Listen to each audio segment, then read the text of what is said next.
التکاثر نام۔ پہلی آیت کے لفظ التکاثر کو اس سورہ کا نام قرار دیا گیا ہے۔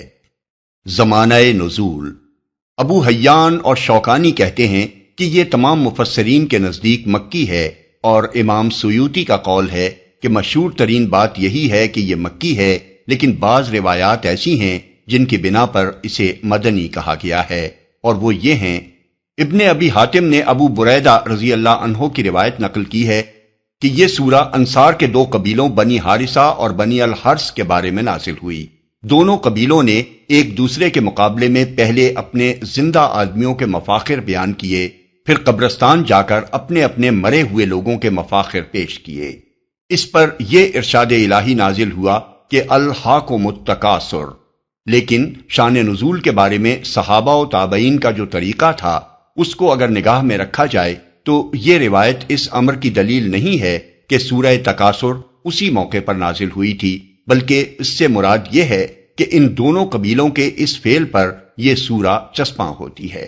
امام بخاری اور ابن جریر نے حضرت ابی بن کعب رضی اللہ عنہ کا یہ قول نقل کیا ہے کہ ہم رسول اللہ صلی اللہ علیہ وسلم کے اس ارشاد کو کہ اگر آدم ذات کے پاس 2 وادیاں بھر کر مال ہو تو وہ تیسری وادی کی تمنا کرے گا۔ ابن آدم کا پیٹ مٹی کے سوا کسی چیز سے نہیں بھر سکتا،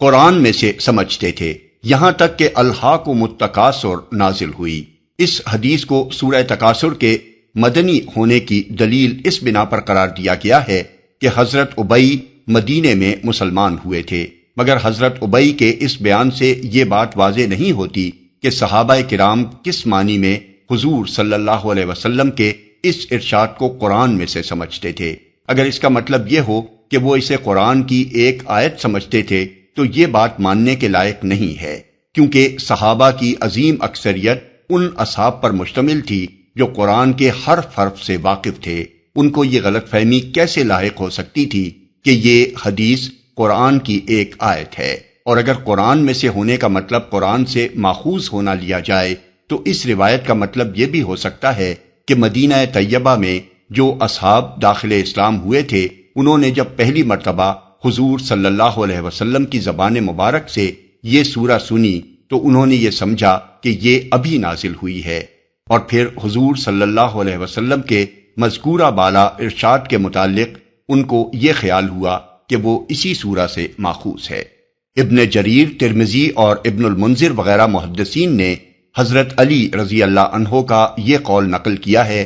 کہ ہم عذاب قبر کے بارے میں برابر شک میں پڑے رہے یہاں تک کہ الہاکم التکاثر نازل ہوئی۔ اس کو سورہ تکاثر کے مدنی ہونے کی دلیل اس بنا پر قرار دیا گیا ہے کہ عذاب قبر کا ذکر مدینے ہی میں ہوا تھا، مکے میں اس کا کوئی ذکر نہیں ہوا تھا، مگر یہ بات غلط ہے۔ قرآن کی مکی صورتوں میں بکثرت مقامات پر قبر کے عذاب کا ایسے صریح الفاظ میں ذکر کیا گیا ہے کہ شک کی گنجائش نہیں رہتی۔ مثال کے طور پر ملاحظہ ہو الانعام آیت 93، النحل 28، المومنون 99 اور 100، المومن 45 اور 46۔ یہ سب مکی صورتیں ہیں، اس لیے حضرت علی رضی اللہ عنہ کے ارشاد سے اگر کوئی چیز ثابت ہوتی ہے تو وہ یہ ہے کہ مذکورہ بالا مکی صورتوں کے نزول سے پہلے سورہ تکاثر نازل ہو چکی تھی، اور اس کے نزول نے عذاب قبر کے بارے میں صحابہ کے شک کو دور کر دیا تھا۔ یہی وجہ ہے کہ ان روایات کے باوجود مفسرین کی عظیم اکثریت اس کے مکی ہونے پر متفق ہے۔ ہمارے نزدیک صرف یہی نہیں کہ یہ مکی صورت ہے، بلکہ اس کا مضمون اور انداز بیان یہ بتا رہا ہے کہ یہ مکے کے ابتدائی دور کی نازل شدہ صورتوں میں سے ہے۔ موضوع اور مضمون: اس میں لوگوں کو اس دنیا پرستی کے برے انجام سے خبردار کیا گیا ہے جس کی وجہ سے وہ مرتے دم تک زیادہ سے زیادہ مال و دولت اور دنیاوی فائدے اور لذتیں اور جاہ و اقتدار حاصل کرنے اور اس میں ایک دوسرے سے بازی لے جانے اور انہی چیزوں کے حصول پر فخر کرنے میں لگے رہتے ہیں، اور اس ایک فکر نے ان کو اس قدر منہمک کر رکھا ہے کہ انہیں اس سے بالا تر کسی چیز کی طرف توجہ کرنے کا ہوش ہی نہیں ہے۔ اس کے برے انجام پر متنبہ کرنے کے بعد لوگوں کو یہ بتایا گیا ہے کہ یہ نعمتیں جن کو تم یہاں بے فکری کے ساتھ سمیٹ رہے ہو، یہ محض نعمتیں ہی نہیں ہیں بلکہ تمہاری آزمائش کا سامان بھی ہیں۔ ان میں سے ہر نعمت کے بارے میں تم کو آخرت میں جواب دہی کرنی ہوگی۔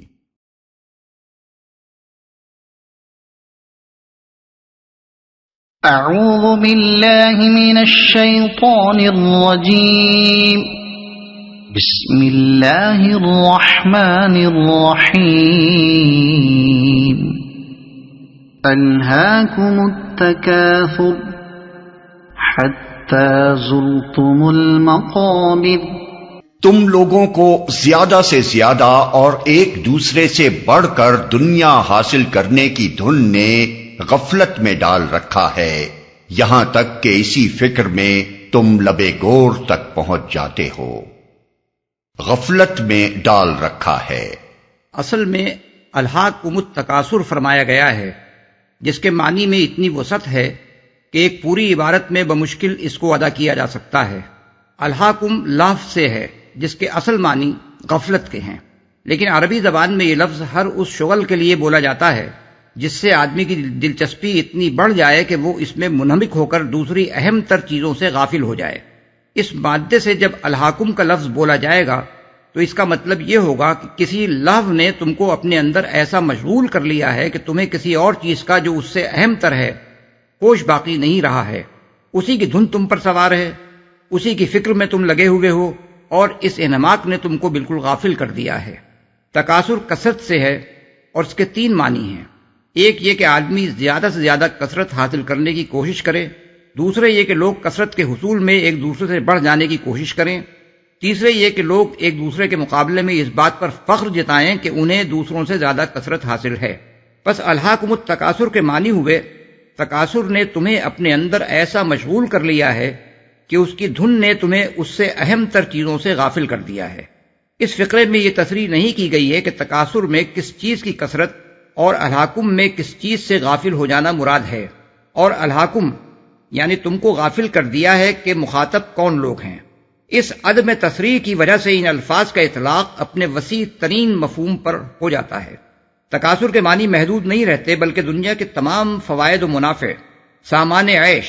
اسباب لذت اور وسائل قوت و اقتدار کو زیادہ سے زیادہ حاصل کرنے کی سعی و جہد کرنا، ان کے حصول میں ایک دوسرے سے بڑھ جانے کی کوشش کرنا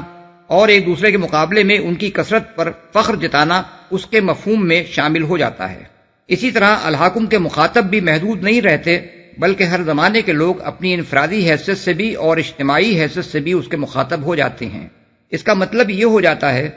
کہ زیادہ سے زیادہ دنیا حاصل کرنے اور اس میں ایک دوسرے سے بڑھ جانے اور دوسروں کے مقابلے میں اس پر فخر جتانے کی دھن افراد پر بھی سوار ہے اور اقوام پر بھی۔ اسی طرح الہاکم التکاثر میں چونکہ اس امر کی صراحت نہیں کی گئی کہ تکاثر نے لوگوں کو اپنے اندر منہمک کر کے کس چیز سے غافل کر دیا ہے، اس لیے اس کے مفہوم میں بھی بڑی وسعت پیدا ہو گئی ہے۔ اس کے معنی یہ ہیں کہ لوگوں کو اس تکاثر کی دھن نے ہر اس چیز سے غافل کر دیا ہے جو اس کی بنسبت اہم تر ہے۔ وہ خدا سے غافل ہو گئے ہیں، عاقبت سے غافل ہو گئے ہیں، اخلاقی حدود اور اخلاقی ذمہ داریوں سے غافل ہو گئے ہیں، حقداروں کے حقوق اور ان کی ادائیگی کے معاملے میں اپنے فرائض سے غافل ہو گئے ہیں۔ انہیں معیار زندگی بلند کرنے کی فکر ہے، اس بات کی کوئی فکر نہیں کہ معیار آدمیت کس قدر گر رہا ہے۔ انہیں زیادہ سے زیادہ دولت چاہیے، اس بات کی کوئی پرواہ نہیں کہ وہ کس ذریعے سے حاصل ہوتی ہے۔ انہیں عیش و عشرت اور جسمانی لذتوں کے سامان زیادہ سے زیادہ مطلوب ہیں۔ اس ہوس رانی میں غرق ہو کر وہ اس بات سے بالکل غافل ہو گئے ہیں کہ اس روش کا انجام کیا ہے۔ انہیں زیادہ سے زیادہ طاقت، زیادہ سے زیادہ فوجیں، زیادہ سے زیادہ ہتھیار فراہم کرنے کی فکر ہے، اور اس معاملے میں ان کے درمیان ایک دوسرے سے آگے نکل جانے کی دوڑ جاری ہے۔ اس بات کی فکر انہیں نہیں ہے کہ یہ سب کچھ خدا کی زمین کو ظلم سے بھر دینے اور انسانیت کو تباہ و برباد کر دینے کا سر و سامان ہے۔ غرض تکاثر کی بے شمار صورتیں ہیں جنہوں نے اشخاص اور اقوام سب کو اپنے اندر ایسا مشغول کر رکھا ہے کہ انہیں دنیا اور اس کے فائدوں اور لذتوں سے بالا تر کسی چیز کا ہوش نہیں رہا ہے۔ لبے گور تک پہنچ جاتے ہو، یعنی تم اپنی ساری عمر اسی کوشش میں کھپا دیتے ہو اور مرتے دم تک یہ فکر تمہارا پیچھا نہیں چھوڑتی۔ کلا سوف تعلمون ثم کلا سوف تعلمون۔ ہرگز نہیں، ان قریب تم کو معلوم ہو جائے گا۔ پھر سن لو، ہرگز نہیں، ان قریب تم کو معلوم ہو جائے گا، تم کو معلوم ہو جائے گا۔ یعنی تمہیں یہ غلط فہمی ہے کہ متاع دنیا کی یہ کثرت اور اس میں دوسروں سے بڑھ جانا ہی ترقی اور کامیابی ہے، حالانکہ یہ ہرگز ترقی اور کامیابی نہیں ہے۔ ان قریب اس کا برا انجام تمہیں معلوم ہو جائے گا اور تم جان لوگے کہ یہ کتنی بڑی غلطی تھی جس میں تم عمر بھر مبتلا رہے۔ ان قریب سے مراد آخرت بھی ہو سکتی ہے، کیونکہ جس ہستی کی نگاہ ازل سے ابد تک تمام زمانوں پر حاوی ہے، اس کے لیے چند ہزار یا چند لاکھ سال بھی زمانے کا ایک چھوٹا سا حصہ ہیں۔ لیکن اس سے مراد موت بھی ہو سکتی ہے، کیونکہ وہ تو کسی انسان سے بھی کچھ زیادہ دور نہیں ہے، اور یہ بات مرتے ہی انسان پر کھل جائے گی کہ جن مشاغل میں وہ اپنی ساری عمر کھپا کر آیا ہے، وہ اس کے لیے سعادت تو خوشبختی کا ذریعہ تھے یا بد انجامی اور بدبختی کا ذریعہ۔ كلا لو تعلمون علم اليقين لترون الجحيم ثم لترونها عين اليقين ثم لتسألن يومئذ عن النعيم۔ ہرگز نہیں اگر تم یقینی علم کی حیثیت سے اس روش کے انجام کو جانتے ہوتے تو تمہارا یہ طرز عمل نہ ہوتا، تم دوزخ دیکھ کر رہو گے، پھر سن لو تم بالکل یقین کے ساتھ اسے دیکھ لو گے، پھر ضرور اس روز تم سے ان نعمتوں کے بارے میں جواب طلبی کی جائے گی۔ اس فقرے میں پھر کا لفظ اس معنی میں نہیں ہے کہ دوزخ میں ڈالے جانے کے بعد جواب طلبی کی جائے گی، بلکہ اس کا مطلب یہ ہے کہ پھر یہ خبر بھی ہم تمہیں دیے دیتے ہیں کہ تم سے ان نعمتوں کے بارے میں سوال کیا جائے گا، اور ظاہر ہے کہ یہ سوال عدالت الہی میں حساب لینے کے وقت ہوگا۔ اس کی سب سے بڑی دلیل یہ ہے کہ متعدد احادیث میں رسول اللہ صلی اللہ علیہ وسلم سے یہ بات منقول ہے کہ اللہ تعالیٰ نے جو نعمتیں بندوں کو دی ہیں ان کے بارے میں جواب دہی مومن و کافر سبھی کو کرنی ہوگی۔ یہ الگ بات ہے کہ جن لوگوں نے کفران نعمت نہیں کیا اور شکر گزار بن کر رہے وہ اس محاسبے میں کامیاب رہیں گے، اور جن لوگوں نے اللہ کی نعمتوں کا حق ادا نہیں کیا اور اپنے قول یا عمل سے یا دونوں سے ان کی ناشکری کی وہ اس میں ناکام ہوں گے۔ حضرت جابر بن عبداللہ کی روایت ہے کہ رسول اللہ صلی اللہ علیہ وسلم ہمارے ہاں تشریف لائے اور ہم نے آپ کو تر و تازہ کھجوریں کھلائیں اور ٹھنڈا پانی پلایا۔ اس پر حضور صلی اللہ علیہ وسلم نے فرمایا، یہ ان نعمتوں میں سے ہیں جن کے بارے میں تم سے سوال کیا جائے گا۔ بحوالے مسند احمد، نسائی، ابن جریر، ابن المنذر، ابن مردویہ، عبد بن حمید، بیہقی فی الشعب۔ حضرت ابو ہریرہ کی روایت ہے کہ رسول اللہ صلی اللہ علیہ وسلم نے حضرت ابو بکر اور حضرت عمر رضی اللہ عنہما سے کہا کہ چلو ابو الحیثم بن تیحان انصاری کے ہاں چلیں۔ چنانچہ ان کو لے کر آپ ابن تیحان کے نخلستان میں تشریف لے گئے۔ انہوں نے لا کر کھجوروں کا ایک خوشہ رکھ دیا۔ حضور صلی اللہ علیہ وسلم نے فرمایا، تم خود کیوں نہ کھجوریں توڑ لائے؟ انہوں نے عرض کیا، میں چاہتا تھا کہ آپ حضرات خود چھانٹ چھانٹ کر کھجوریں تناول فرمائیں۔ چنانچہ انہوں نے کھجوریں کھائیں اور ٹھنڈا پانی پیا۔ فارغ ہونے کے بعد حضور صلی اللہ علیہ وسلم نے فرمایا، اس ذات کی قسم جس کے ہاتھ میں میری جان ہے، یہ ان نعمتوں میں سے ہے جن کے بارے میں تمہیں قیامت کے روز جواب دہی کرنی ہوگی۔ یہ ٹھنڈا سایہ، یہ ٹھنڈی کھجوریں، یہ ٹھنڈا پانی۔ اس قصے کو مختلف طریقوں سے مسلم، ابن ماجہ، ابو داؤد، ترمذی، نسائی، ابن جریر اور ابو یعلا وغیرہم نے حضرت ابو ہریرہ سے نقل کیا ہے، جن میں سے بعض میں ان انصاری بزرگ کا نام لیا گیا ہے اور بعض میں صرف انصار میں سے ایک شخص کہا گیا ہے۔ اس قصے کو مختلف طریقوں سے متعدد تفصیلات کے ساتھ ابن ابی حاتم نے حضرت عمر سے اور امام احمد نے ابو عصیب رسول اللہ صلی اللہ علیہ وسلم کے آزاد کردہ غلام سے نقل کیا ہے۔ ابن حبان اور ابن مردویہ نے حضرت عبداللہ بن عباس سے ایک روایت نقل کی ہے جس سے معلوم ہوتا ہے کہ قریب قریب اسی طرح کا واقعہ حضرت ابو ایوب انصاری کے ہاں پیش آیا تھا۔ ان احادیث سے یہ بات واضح ہو جاتی ہے کہ سوال صرف کفاری سے نہیں، مومنین صالحین سے بھی ہوگا۔ رہی خدا کی وہ نعمتیں جو اس نے انسان کو عطا کی ہیں تو وہ لامحدود ہیں، ان کا کوئی شمار نہیں کیا جا سکتا، بلکہ بہت سی نعمتیں تو ایسی ہیں کہ انسان کو ان کی خبر بھی نہیں ہے۔ قرآن مجید میں فرمایا گیا ہے، وَإِن تَعُدُّوا نِعْمَةَ اللَّهِ لَا تُحْصُوهَا، یعنی اگر تم اللہ کی نعمتوں کو گنو تو تم ان کا پورا شمار نہیں کر سکتے۔ سورہ ابراہیم آیت 34۔ ان نعمتوں میں سے بے حد و حساب نعمتیں تو وہ ہیں جو اللہ تعالیٰ نے براہ راست انسان کو عطا کی ہیں، اور بکثرت نعمتیں وہ ہیں جو انسان کو اس کے اپنے کسب کے ذریعے سے دی جاتی ہیں۔ انسان کے کسب سے حاصل ہونے والی نعمتوں کے متعلق اس کو جواب دہی کرنی پڑے گی کہ اس نے ان کو کن طریقوں سے حاصل کیا اور کن راستوں میں خرچ کیا۔ اللہ تعالیٰ کی براہ راست عطا کردہ نعمتوں کے بارے میں اسے حساب دینا ہوگا کہ ان کو اس نے کس طرح استعمال کیا، اور مجموعی طور پر تمام نعمتوں کے متعلق اس کو بتانا پڑے گا کہ آیا اس نے اس امر کا اعتراف کیا تھا کہ یہ نعمتیں اللہ کی عطا کردہ ہیں، اور ان پر دل، زبان اور عمل سے اس کا شکر ادا کیا تھا، یا یہ سمجھا تھا کہ یہ سب کچھ اسے اتفاقاً مل گیا ہے، یا یہ خیال کیا تھا کہ بہت سے خدا ان کے عطا کرنے والے ہیں،